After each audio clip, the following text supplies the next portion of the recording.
মৰমৰ ছাত্ৰ ছাত্ৰীসকল, যোৱা ক্লাছত আমি কি কৰাইছিলোঁ? সহসম্বন্ধ গুণাঙ্কৰ দুটা ভাগ পঢ়াইছোঁ আমি। দুটা পদ্ধতি আছিল, শাৰী পদ্ধতি আৰু প্ৰডাক্ট মুভমেণ্ট মেথড। আজি তোমালোকৰ এটা নতুন বিষয় আলোচনা কৰিব ওলাইছোঁ। নতুন বিষয়টো হৈছে তোমালোকৰ সম্বন্ধিত স্থানৰ পৰিমাপন। সম্বন্ধিত স্থানৰ পৰিমাপন ইংলিছত হ'ব measures of relative position. Measures of relative position. গতিকে ইয়াতে দুটা ভাগ আছে, এটা হৈছে পাৰ্চেণ্টাইল ৰেংক আৰু এটা হৈছে পাৰ্চেণ্টাইল পইণ্ট। অৰ্থাৎ শততমক বিন্দু আৰু শততমক স্থান।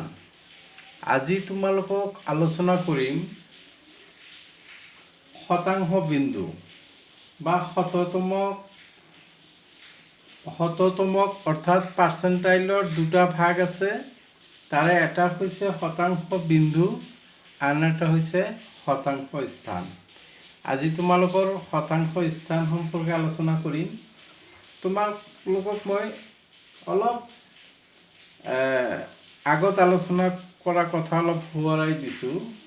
আমি ইতিপূৰ্বে কি আলোচনা কৰিছোঁ? ছাপ'জ মধ্যমা, প্ৰথম চতুৰ্থক আৰু তৃতীয় চতুৰ্থকৰ ধাৰণাৰ বিষয়ে আলোচনা কৰিছিলোঁ। মধ্যমাই কি বুজায়? মাজত সামগ্ৰীসমূহৰ মাজৰ ভাগক বুজায়। অৰ্থাৎ ওপৰত 50%, তলত 50%। মাজৰ ভাগটোক মধ্যমা বুলি আমি বুজিছিলোঁ। ঠিক তেনেকৈ চতুৰ্থকৰ তলত মুঠ সামগ্ৰীৰ 25% আৰু তৃতীয় চতুৰ্থকৰ মুঠ সামগ্ৰীৰ 75% থাকে। এনেকৈ যদি আমি মধ্যমা, প্ৰথম চতুৰ্থক বা তৃতীয় চতুৰ্থকৰ দৰেই কোনো নিৰ্ধাৰিত শতাংশ তলত থকা অন্যান্য বিন্দুসমূহে আমি একে পদ্ধতিৰে নিৰ্ণয় কৰিব পাৰোঁ। আমি অংক কৰিলে তেতিয়া তোমালোকৰ ধাৰণা ক্লিয়াৰ হ'ব। এই বিন্দুসমূহক শততম বা শতাংশ বিন্দু বুলি কোৱা হয়। ইয়াক সঞ্চয় শতাংশ বুলিও আমি ক'ব পাৰোঁ। গতিকে আজি আমি আলোচনা কৰিম তোমালোকক শতাংশ বিন্দু। গতিকে শতাংশ বিন্দু আলোচনা কৰিবলৈ যাওঁতে আমাৰ এটা ডাটা লাগিব। ঠিক ডাটাটো লোৱাৰ আগত আমি এটা কুৱেশ্যন লিখি লৈছোঁ। ছাপ'জ ডিটাৰমাইন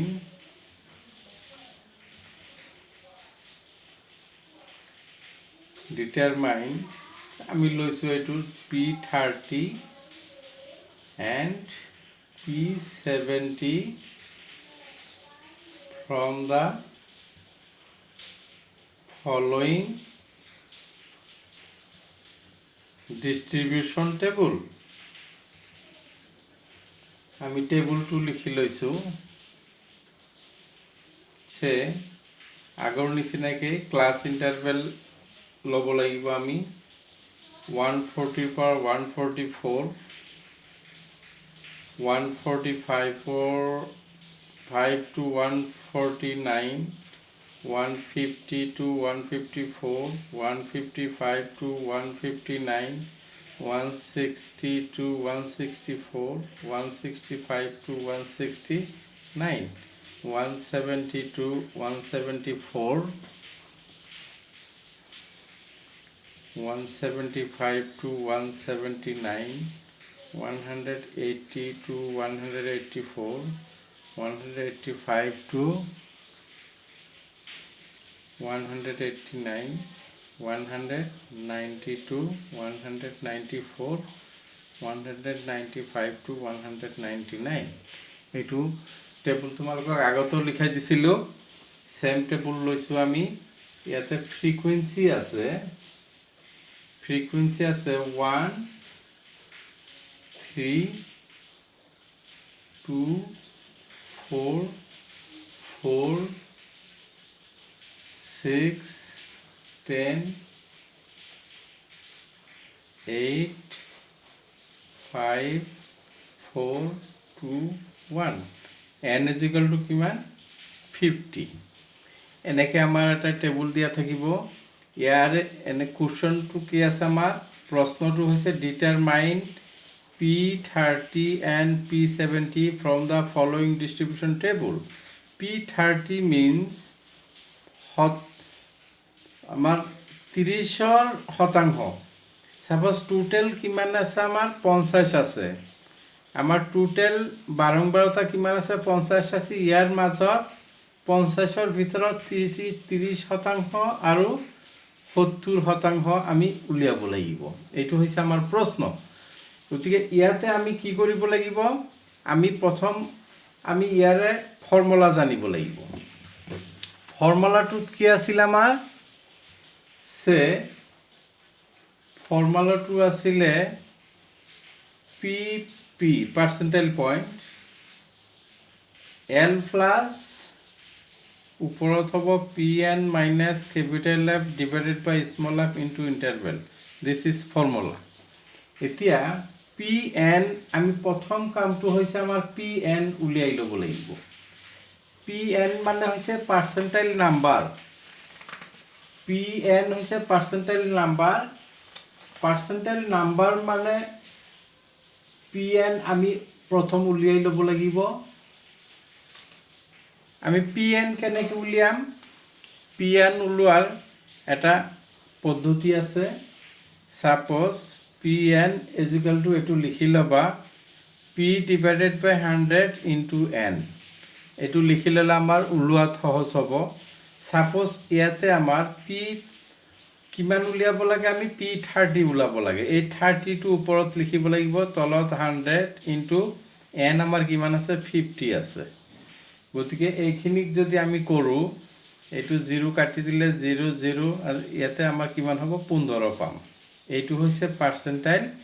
পয়েন্ট আমি PN পালো আমি যেনেকে মধ্যমা উলিয়াওতে 50% লৈছিলো প্ৰথম কোয়াৰ্টাৰ ডেভিয়েশন উলাওতে 25% হিসাব কৰিছিলো আৰু কোয়াৰ্টাৰ ডেভিয়েশনৰ Q3 ৰ 75 পত আমি হিসাব কৰিছিলো ইয়াতে আমি হিসাব কৰিম 15 অৰ্থাৎ 30% হিসাব কৰি আমি ইয়াতে কি কৰিব লাগিব যেনেকে আমি মধ্যমা উলিয়াওতে বা চতুৰ্থক বিচ্যুতি উলিয়াওতে আমি সঞ্চয় বাৰংবাৰতা উলিয়াই লৈছিলো ইয়াতেও আমি সঞ্চয় বাৰংবাৰতা উলিয়াই ল'ব লাগিব সঞ্চয় বাৰংবাৰতাৰ উলিওৱাটো জানাই তোমালোকে কিউমুলেটিভ ফ্ৰিকুৱেন্সি 1 ৰ লগত 3 যোগ হ'ব 4 2 যোগ হ'লে 6 4 যোগ হ'লে 10 ইয়াতে 14 হ'ব 20 hobo 30 38 43 47 49 50 অর্থাৎ আমি 50 পাইছো মানে আমার ক্যালকুলেশন শুদ্ধ হইছে এতিয়া চাবা আমি P30 উলিয়াম P30 আমি ফর্মুলাতে এটা 30 বুলি লিখিব পাৰো যেতিয়া আমি কৰিম P30 ত কিমান পাইছো আমি 15 পাইছো গতিকে এই সৰুৰ পৰা ডাঙৰলৈ হিসাব আমি সঞ্চয় বাৰংবাৰতা উলিয়াই লৈছো 15 কোত পৰে 14 আমাৰ কম হৈ যায় গতিকে ইয়াতে এই 165 to 169 ৰ সিধা সিধি আমাৰ P30 পৰিব অৰ্থাৎ 15 আহি পৰিছে গতিকে ইয়াতে বাকি নিয়মখিনি মধ্যমা আৰু চতুৰ্থক বিচ্যুতিত যিখিনি নিয়ম আছিল একেই লয়াৰ লিমিট আমি তেনেকৈ উলিয়াম ক্যাপিটেল F তেনেকে উলিয়াম ক্যাপিটেল F means সঞ্চয় বাৰংবাৰতা স্মল f হৈছে যেটো এই 15% যেটো বাৰংবাৰতাত পৰিছে এইটো গতিকে ইয়াতে আমাৰ বুজাত কোনো ধৰণৰ সমস্যা নাই আমাৰ এতিয়া আমি কি উলিয়াম PN আমাৰ অলৰেডি জানা আছে আমি উলিয়াব লাগে ক্যাপিটেল F উলিয়াব লাগে স্মল f উলিয়াব লাগে ইন্টারভেল আমাৰ জানা আছে 5 L উলিয়াব লাগে তেতিয়া আমি P30% আমি উলিয়াব পাৰিম এতিয়া চোৱা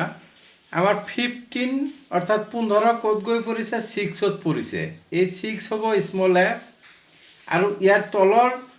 যোগফলখিনি কিমান আছে এটা 14 অলৰেডি আমি সঞ্চয় বাৰংবাৰতা উলিয়াইছো এটো ক্যাপিটেল F আৰু lower limit of the class interval কিমান হ'ব 165 to 169 আছে গতিকে ইয়াৰে lower limit of the class interval হ'ব আমাৰ 164.5 164.5 কেপিটেল এফ কিমান পাইছোঁ 14 স্মল এফ কিমান পাইছোঁ 6 এইখিনি তোমালোকে মেডিয়ান আৰু কোৱাৰ্টাৰ ডেভিয়েশ্যন ওলোৱাৰ যিখিনি পদ্ধতি আছে একেই আমি নতুন কি পাইছোঁ ইয়াতে মাত্ৰ পি এন পাইছোঁ তাতে আমি n/2 পাইছিলোঁ কোৱাৰ্টাৰ ডেভিয়েশ্যনৰ ক্ষেত্ৰত আমি 3n/4 n/4 কৰিছিলোঁ 25% আৰু 75%ৰ ক্ষেত্ৰত ডিফাৰেঞ্চ মাত্ৰ এইখিনিয়ে তোমালোকৰ কোনো প্ৰব্লেম নাই জাষ্ট আগৰ কৰি অহা অংকখিনি তোমালোকে অলপ ৰিয়েলাইজ কৰিবা এতিয়া চোৱা আমি গোটেইখিনি পাই গৈছোঁ লয়াৰ লিমিট কিমান 164.5 প্লাছ পি এন দিয়া আছে আমাৰ 15 কেপিটেল এফ আছে 14 স্মল এফ কিমান 6 ইনটু ইণ্টাৰভেল আছে 5 জাষ্ট এইখিনি কেলকুলেশ্যন কৰিলেই অংকখিনি হৈ যাব তোমালোকৰ কেলকুলেশ্যন ইয়াতে 15ৰ পৰা 14 মাইনাছ কৰিলে আল্টিমেটলি 5/6 164.5 ইয়াতে আমি যদি এইখিনি 5ক যদি 6এৰে মাল্টিপ্লাই কৰোঁ 0.83 হ'ব 0.83ক 164.5ৰ লগত প্লাছ কৰিলে 165.33 হ'ব এইটো হৈছে আমাৰ P30 এতিয়া আমাৰ বাকি থাকিল কি P70 ফৰ্মুলা একেই থাকিব Pn minus capital F divided by small f into interval এতিয়া চোৱা আমাৰ জায়গা অলপ কম হৈছে ইয়াতে লিখিম আমি P70 Pn যদি উলিয়াও আমাৰ ফৰ্মুলাটো কি আছে P divided by 100 into n ইয়াতে আমাৰ কিমান উলিয়াব লাগে আমি 70 উলিয়াব লাগে P70 এৰ উপৰত 70 যাব তলত 100 into 50 যদি এইখিনি যদি আমি কৰোঁ 70 যদি কৰোঁ কিমান পাম আমি এটু যাব 0 কাটি দিয়া এটু 0 কাটি দিয়া 35 হ'ব Pn 35 হৈছে আমাৰ এতিয়া Pn যদি 35 হৈছে আমাৰ এতিয়া আমাৰ কি কি উলিয়াব লাগিব ক্যাপিটেল F উলিয়াব লাগিব small f interval lawyer limit তেতিয়া আমি P70 আমি উলিয়াব পাৰিম এতিয়া আগত আমি 15 কোড পৰিছে এটো হিসাব কৰিছিলো এতিয়া আমি হিসাব কৰিম 35 কোড পৰে এতিয়া হংসীয় বাৰম্বাৰতা সোৱা 35 এটো 38 আছে আমাৰ গতিকে ইয়াতে 35 পৰিছে ইয়াতে হ'ব P70 গতিকে যেহেতু আমাৰ 175 to 179 এটো ঘৰত পৰিছে ইয়াতে স্মল f কিমান হ'ব আমাৰ 8 হ'ব ক্যাপিটেল F কিমান হ'ব 30 হ'ব আৰু lower limit of the class interval কিমান হ'ব 174.5 হ'ব 174.5 ইন্টারভেল 5 হ'ব স্মল f 8 হ'ব ক্যাপিটেল F হ'ব আমাৰ 30 ওকে এইখিনি আৰু ইমান ৰিপিট কৰাৰ প্ৰয়োজন নাই তোমালোকে নিশ্চয় বুজি পাইছা এতিয়া জাস্ট আমি এইখিনি ফৰ্মুলাত পুট কৰিম L কিমান পাইছো 174.5 Pn কিমান 35 আছে ক্যাপিটেল F আমাৰ 30 ডিভাইডেড বাই স্মল f 8 ইন্টাৰভেল আছে 5 এইখিনি জাস্ট তোমালোকে ক্যালকুলেশন কৰি দিয়া 35 ৰ পৰা 30 গলে মাইনাস কৰিলে 5 ৰ লগত 5 কৰিলে 25 ডিভাইডেড বাই 8 গতিকে এইখিনি ডিভাইড কৰি দিয়া 174.5 8 ৰে 25 হৰণ কৰিলে কিমান হ'ব 3.12 এইখিনি প্লাস কৰিলে হ'ব 177.62 দিস ইজ P70 অৰ্থাৎ শতাংশ স্থান এনেকে আমি উলিয়াব পাৰো just this is very much similar to median and quartile deviation গতিকে মই ভাবিছো তোমালোকৰ কোনো ধৰণৰ প্ৰবলেম নহব আগৰ অংকখিনি যেহেতু তোমালোকে কৰিছাই ইয়াতে কোনো ধৰণৰ প্ৰবলেম নাই ইয়াতে জাস্ট আমি Pn টো উলিয়াই লব লাগিব Pn উলিয়াই লৈ আমি হংসীয় বাৰম্বাৰতা উলিয়াই লব লাগিব তাতে গৈ আমি P30 ক'ত পৰিছে P70 ক'ত পৰিছে এইখিনি ডাটাখিনি উলিয়াই লৈ ফৰ্মুলাত পুট কৰিলে আমাৰ হৈ যাব এইখিনিয়ে হৈছে আমাৰ শতাংশ বিন্দু গতিকে আজিলৈ আমি এইখিনিয়ে আমি অহা ক্লাছত আমি শতাংশ স্থান আলোচনা কৰি দিম সেইটো আলোচনা কৰাৰ লগে লগে আমাৰ এইটো ইউনিট শেষ হ'ব ওকে আজিৰ কাৰণে এইখিনিয়ে